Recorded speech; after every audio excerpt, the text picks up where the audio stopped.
Здравейте, аз се казвам Дженкис и ще си говорим за лъжата.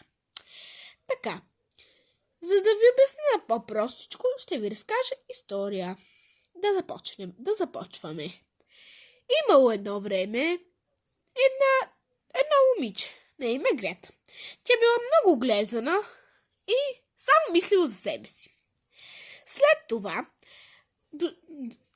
баща й сам й угаждал, дори и купувал всичко. Само че един ден баща й казал: "Дъще, ти вече си голяма.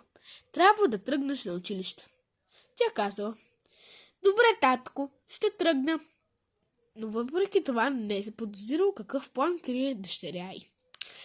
Тя е планирала с мозъка си да отиде на концерт на 15 септември. Дошъл денят на 15 септември и кола дошла да я вземе.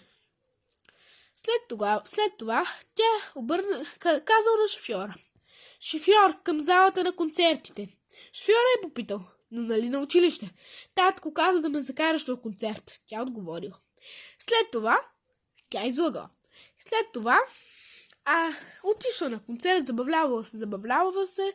Изведнъж, като се прибира, учителката звъни и казва на баща й: "Ти, нали каза, че твоята дъщеря ще дойде на училище?" Никаква я нямаше. Пише едно отсъствие. Още от първия ден закъснява. Само че бащата се е ядосал. Като дошла дъщеря си от купнясването, дошло и време. Чакайте така. Дошло и времето, когато баща й се скарал: "Защо ме излага, миличка?" И тя отговорила: "Татко, аз не исках да ходя на училище." Само че баща й бил толкова сърдит. Минало време, тя продължавала да лъже баща си. След това той се разболял. И от тези неща, които само чувал всеки Божи ден, решил да умре. И умрял. Защото всичко му се стоварил на главата, сякаш, и починал човек. След това дъщерята съжалявала, че е лъгала толкова дни наред баща си. Защото после, така че дечица, не лъжете, че когато дойде моментът,